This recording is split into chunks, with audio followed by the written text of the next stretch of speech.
If you're like me, you're probably on your phone right now. Every time I've tried to read recently, I always end up on my phone instead. So that's what we're fixing in this video. 3 hours? We can do this, team. We can do this. That's a crossover I fear that I didn't know I needed.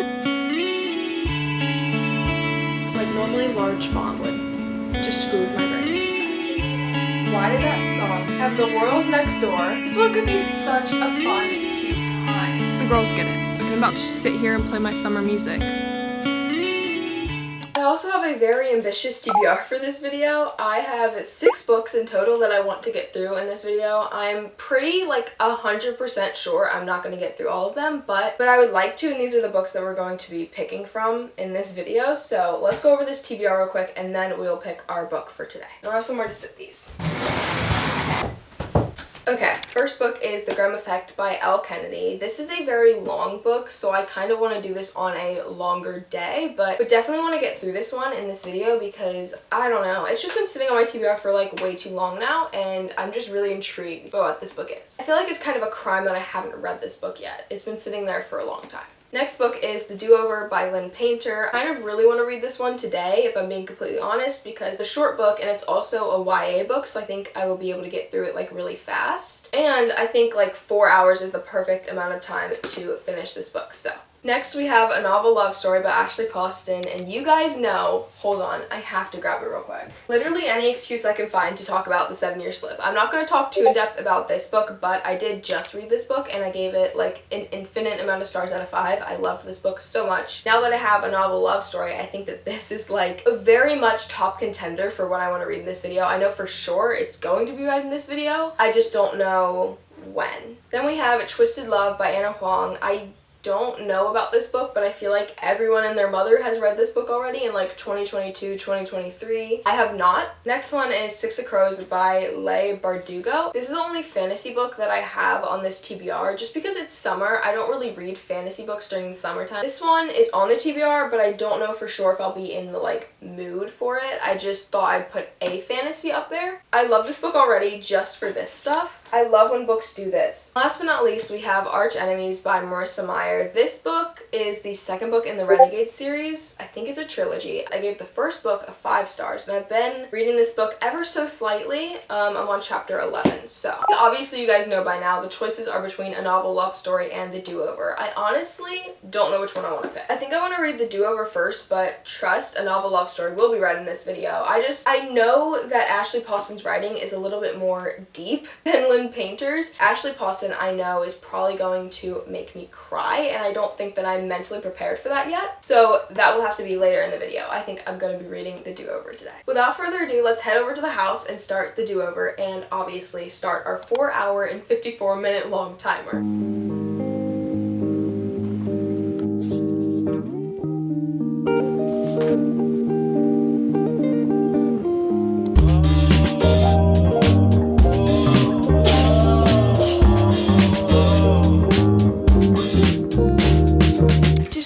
Find a good camera spot, so we are sitting on my floor. The lighting in my room actually sucks, so I normally like film over in the cabin, but I'm too lazy to walk all the way over there. We are currently at 1 hour and 57 minutes left. I don't have that much more to go. I'm basically like halfway through, a little bit over halfway through, and I'm a little bit over halfway through my book. So I'm hoping to finish this book today. Honestly, even if my timer runs out, I think I want to finish this book today. I realized that I didn't tell you guys anything about what this book is about because I was just too excited to just like start this book. I got this book literally yesterday, so I've been wanting to read it since literally the second I got it. Obviously, I'm not feeling the same sort of way towards this book as I wish that I would because I have not picked up the camera to talk about this book yet. This follows Emily. Basically, she is in this time loop. It is very YA, and I think that's my issue with it. I think that's my issue with Lynn Painter books in general. I'm okay with YA books. I just think that they don't get deep enough. Like, never really like an emotional connection that I can have to a book or to a character in a book. When it's a YA book, it's just not possible for me to do it. Also,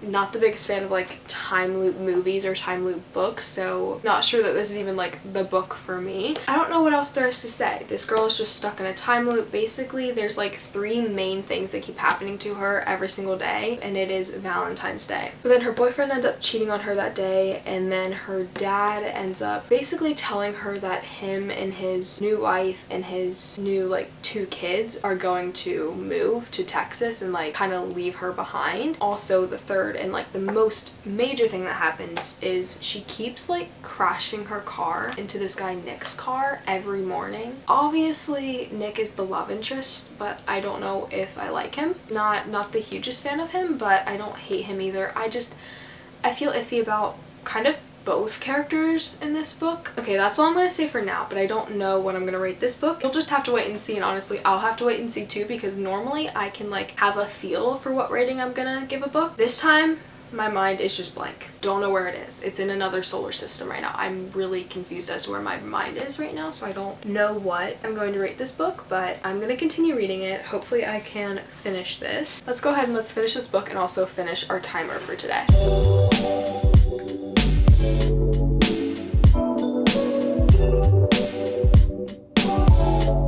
About an hour left and I am now sitting outside because I cannot sit in my bed or on a couch. I have to be outside. I'm losing all productivity and all sense of motivation to continue this book.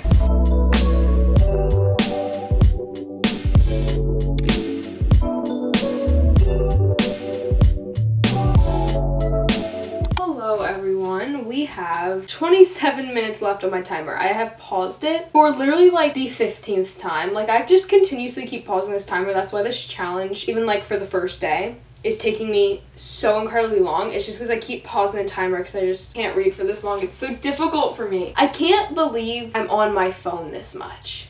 You know what I mean? Like that really puts it all into perspective for me. If I can't sit and read a book and have the attention span to like sit and read a book for 4 hours, why do I have the attention span on my phone? I did officially complete The Do-Over by Lynn Painter. I think that my rating for this book is going to be, drumroll please, a 3.5 stars. I didn't love this book. I thought it was fun. I thought it was funny at some points, but there was nothing really that deep until like the end, I would say. All of the things were kind of building up, but it was taking way too long to build up. I did enjoy the book. I just think that it's not my style of book. One, the time loop thing was just like already not my vibe. And also like it's a YA book. It wasn't taken super seriously, and some of the topics were a little more serious, like especially Nick's family life, because the whole big thing about Nick is that he lost his brother like a year ago, and it's kind of a big deal for him. It's the reason why he can't commit. It's the reason why he doesn't like having relationships with people. It's the reason why he doesn't like being at home anymore. I mentioned in this book like twice that he doesn't like being at home because it's just silent there. I just wish we would have explored that a little bit more. I don't know, probably won't never think about this book again, but it was a fun time, so.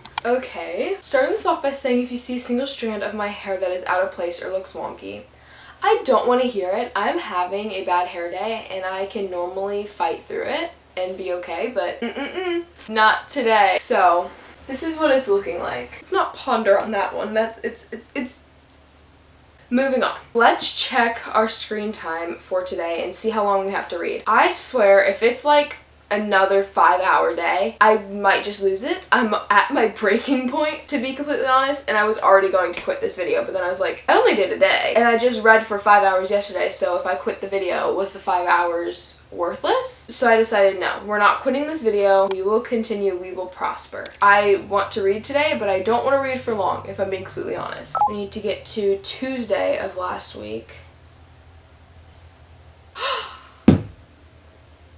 Oh my god, hallelujah, we only have like 2 hours. An hour and 56 minutes. We can do this, team. We can do this. Last night I had, I think like 26 minutes left on my timer. I'm completely blanking, but I think that that's the amount of time that I had left on my timer. I didn't film it, but I did end up reading Once Upon a Broken Heart by Stephanie Garber. This is not part of my TBR for this video. Of course, once again, she's not going to go through her TBR. She's going to find any book outside her massive TBR to read. Instead of doing what needs to be done, let's fully stray away from that idea. I did pick up Once Upon a Broken Heart by Stephanie Garber. This book is really, really good so far. It has like this magical aspect that I really love and appreciate. This is obviously a fantasy book, but I normally don't appreciate the magic in fantasy books because it's just like sometimes the way authors write magic into fantasy books is like lazy. They're just oh, here, this person has like this power, this person has like wings, and like it just kind of does it like that to where it doesn't really add too much to the story, but this just, the magic feels so real in this book, and I don't really quite understand the plot still. I mean, I do, but obviously there's like holes in the plot that need to be filled. It's kind of the whole purpose of a book. Normally there is holes in the plot that need to be filled, but that's what's going on right now. I did end up reading more than 20 minutes. I got halfway through the book last night. I read for the 20 minutes and I was entranced by this book. Also, I'm one of those girlies who uses anything as a bookmark. I literally found a Dave & Buster's power card. Just ignore that. You know, but since this wasn't really part of the TBR, I didn't really want to like read it in this video. This will be like my cop-out book where I'm just reading this one since I'm already like halfway through it. I'm already into the story. I'm already like okay with all the characters and everything. I won't have to like relearn a whole new story if I'm not feeling it. So this is the cop-out book of the video, but I didn't want to read it today. 2 hours to read. I don't think I'm going to read this one. I think I'm going to start A Novel Love Story by Ashley Poston. I am so excited for this book. You guys know that 7 Year Slip by Ashley Poston is one of my favorite books of all time. I will not stop preaching that. I will find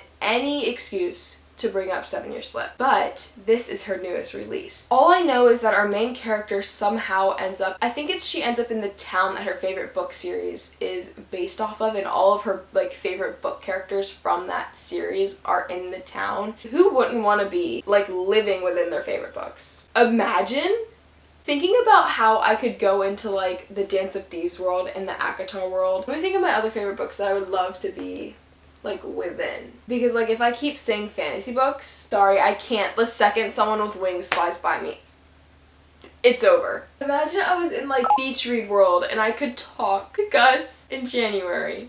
There is 357 pages. Let's see how far we get into this book today with 2 hours. Well, to be exact, 1 hour and 56 minutes, but 2 hours.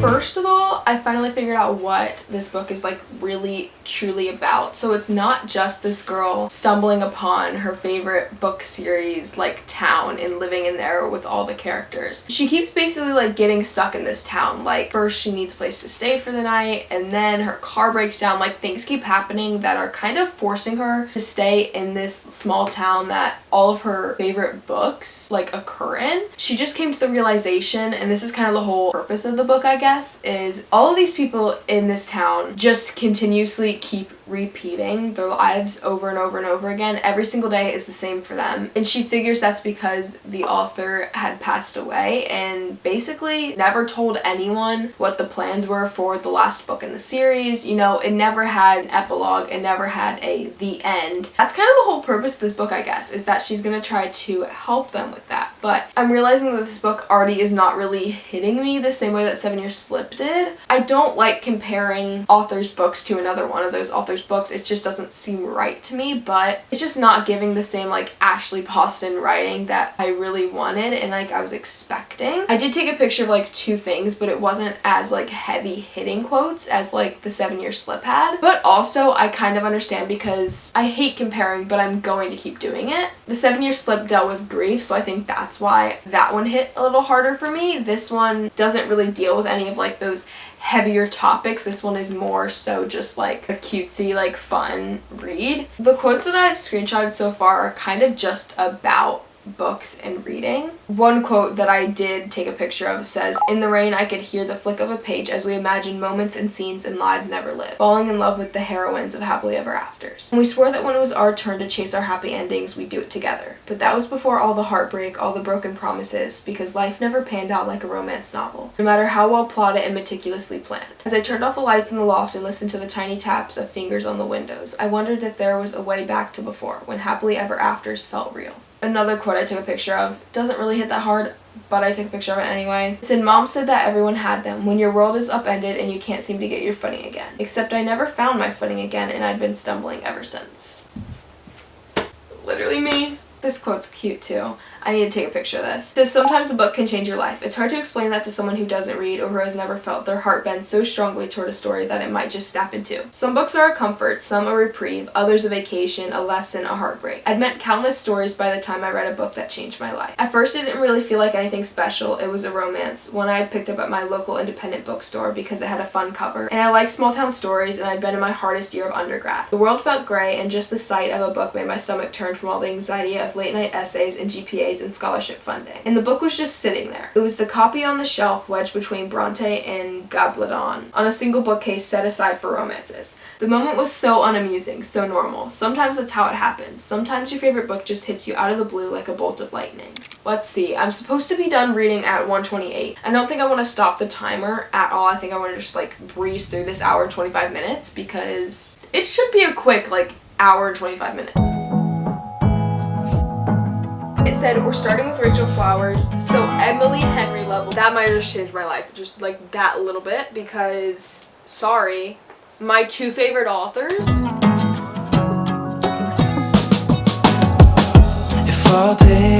I completed all of my reading for today. It was only 2 hours, but I got through a good chunk of A Novel Love Story by Ashley Poston. Really liking this book so far. Not as much as I was hoping that I would, but I'll save my rating for later. I'm having a good time. The book is picking up. I'm having a good time. I think honestly today's 2 hours was like the best we're gonna get. Crossing our fingers tomorrow's time isn't that bad. I always have the negative outlook. We do need to fix that, but I think like every single day of this challenge I have been like, yeah, it's gonna be like 6 hours. And then it turns out to be like 1 hour, and it's like, pipe down. You know, your negativity is showing. So sorry, I look like an actual mess. If it's like a 6-hour day today, I have to start right now. I have been like, yeah, it's gonna be like 6 hours. I don't have time to get ready and look presentable. And to be quite honest with you guys, I don't really care that much. I've looked worse on my channel. Let's find out how much we have to read today. I'm nervous.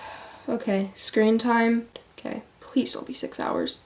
Oh my god, okay. 3 hours and 17 minutes. We can do that. That's possible. I also have some updates for you guys before we start our reading for today. I finished A Novel Love Story last night. Honestly, it was just like, I just want to finish this book. Like, I don't want to go another day and have to start this book because this is a very slow-paced book. And I'm saying that, but it's not a bad thing. Like, it's not a horrible thing. I just need fast-paced books right now. And I wasn't expecting this to be slow-paced, I guess, is what I'm trying to say. Towards the end of the book, Elsie says, I'm just tired of sacrificing myself all the time. I sort of felt like the giving tree, chopping myself smaller and smaller, and I guess I finally realized if I kept this up, I'd be nothing but a stump by the end. Another quote says, it wasn't the end that mattered, but every word leading up to it. This actually did kind of get me. I was surprised, because nothing else in the book did get me. It says she was remembered, and there was something startlingly bitter in the sweetness of that. We would never get more books from Rachel Flowers, we would just get the echoes of them. Because even after the people were gone, there were still stories. There were always stories. Other people took the heart of her books and kept them close, and nurtured them and grew into something new, because nothing could ever stay in stasis. Nothing ever stopped, nothing was permanent. Art lived and breathed like love, like friendship. Life, like works of art, was transformative. It persisted, and through them, so did we. I have a few more quotes to share just about Elsie, and kind of like, this is what I'm talking about with her dealing with this like heartbreak and stuff like that. This one says, I knew that feeling, being frozen because you hurt too much to move. Life just felt easier when nothing changed, but that was only because you'd grown numb to the world around you. The character growth of Elsie in this book is really good. I just wish that we would have focused a little more on it. I liked the romance in this book, don't get me wrong, like, but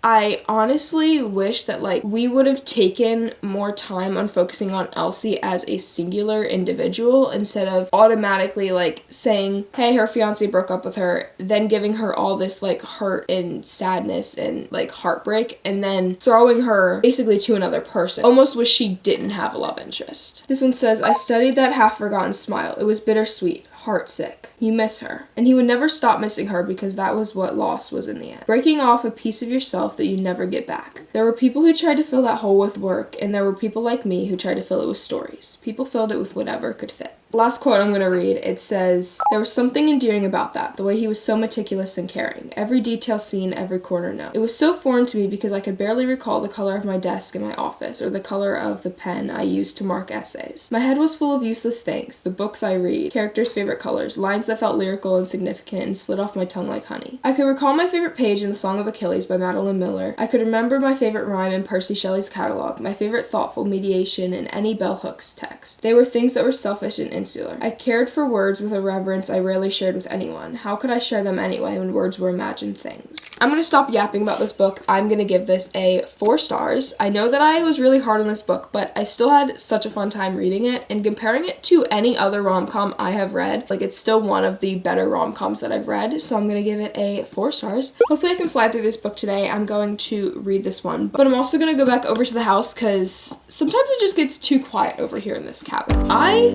am so obsessed when books do this. It's always so cool, and I love finding these pages and like getting to these pages. Even like the pretty drawings right by the start of a chapter. Oh my god.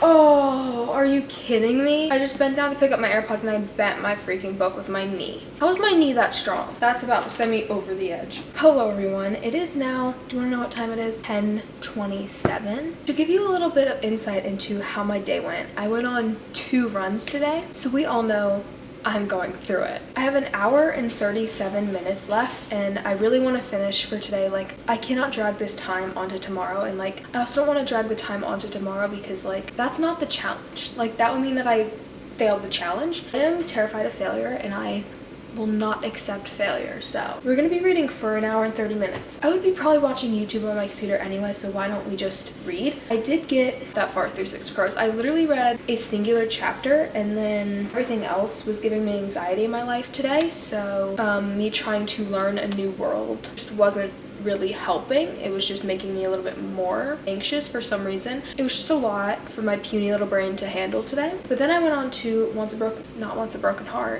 a Broken Heart by Stephanie Garber. I went on to I ended up reading this book for the rest of my, I think it was like 1 hour and 30 minutes. I think I stopped it like almost straight up halfway through. I'm gonna continue reading Once Upon a Broken Heart, start my timer up again. I have 1 hour and 37 minutes to go. Starting it back up again. This is really intimidating. In 3, 2, 1.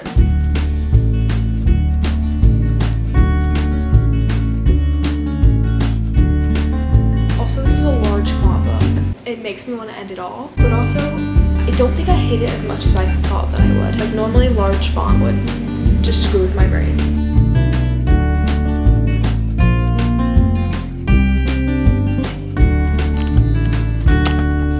Gonna start this off by saying, gotta get it off. Why did that song pop into my head? I have some major updates for you guys, just like major things happened to me. Crazy things happened to me. The crazy things I'm talking about in question are me finishing yet another book. So, last night I was reading Once Upon a Broken Heart by Stephanie Garber. I was like halfway through it. I want to say a little bit over half, and my timer ran out and I still continued to want to read this book, so I decided to stay up until I finished the entire book. If you can't tell by my facial expression, this book is a 5 stars. I loved this book so much, and I can't believe that I haven't read it sooner because I feel like everyone has already read this book and raved about this book like so long ago, like 2 years ago. This book is the perfect amount of like a magical setting, the perfect amount of like fairy tale-esque, but without being like picture perfect fairy tale. Let me read you my Goodreads review.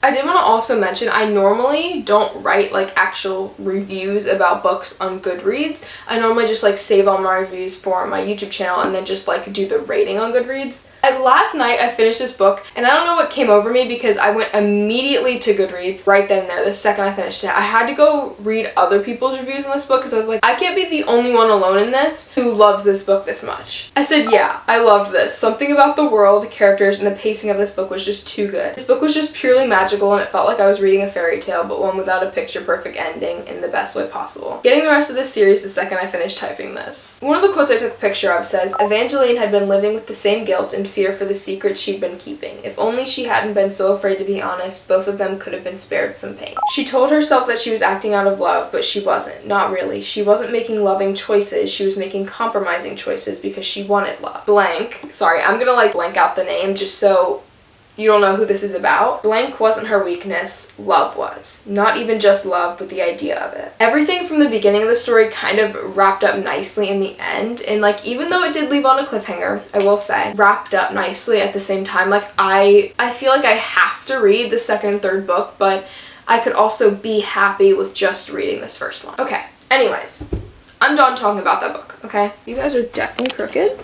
Before we check for how long I have to read today, I did want to say I want to tan today, and really the only other books on my TBR, let me grab them. I think that these are right. I don't remember if I put another book on the TBR, but Six of Crows, which I think this is automatically out because this is not a book for when I'm tanning. It's just not. And then we have The Graham Effect by Al Kennedy, and it's a very long book, so honestly, if our timer is long for today, I will be picking The Graham Effect. We also have Twisted Love by Anna Huang. This one's a shorter book, but not necessarily like a rom-com. I've been holding off on doing this all morning, so it's kind of like the moment of truth. Friday, Thursday. Okay. We have 3 hours and 53 minutes, which isn't as bad as I was expecting, but not the greatest either. Like, that's 4 hours, and yesterday's time, which was like 3 hours, almost destroyed me. So I'm gonna go tan. I forgot that I have books behind the other rom-coms on my shelf. So do we pick things that aren't on my TBR? Or should I not be doing that? Like, guys, I mean, come on. If I like remove these, let's look at what we have behind here. We have The Royals Next Door. This one could be such a fun, cute time. The cover is like this main character like spying on the Royals Next Door. I kind of want to pick this one instead of The Graham Effect. Should I do that? I don't know. Is that like gonna annoy you guys that I keep picking things that aren't on my TBR? I feel like it's just a rite of passage for me. Why would I ever be picking a book that's on my TBR? Hold on, let me put these back where they belong. I think I'm gonna pick The Royals Next Door instead of The Graham Effect. This one just looks so silly and fun and cute. This is fun. It takes place on an island during summer. I'm sold.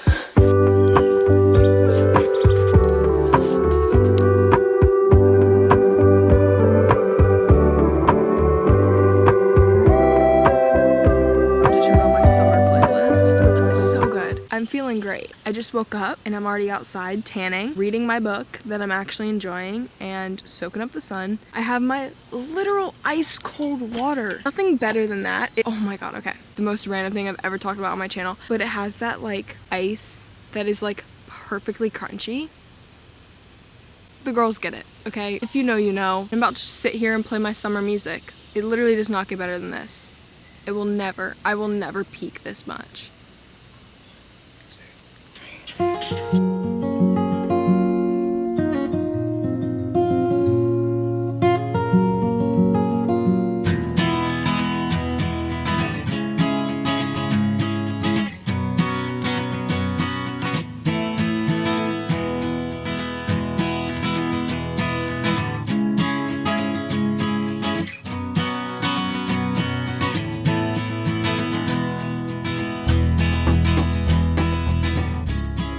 I forgot to film the outro to this video, but also my opinions on The Royals Next Door, so that's what we're doing now. The Royals Next Door, I'm actually going to give a 4.5 stars, which is so shocking, okay? I really was not expecting that going into this. I was expecting like a 3-star read, like just a fun time, and then like I would never remember this book ever again. It had so much depth to this book that I was not expecting. Really, really good book. 4.5 stars. Loved it so much. Anyways, this is where I'm going to end the video. Thank you guys so much for watching. I love you guys so very much. I hope you're enjoying the longer videos because I have a lot to talk about. They're going to continue to be long videos. So sorry about that. I'll see you guys in a little bit.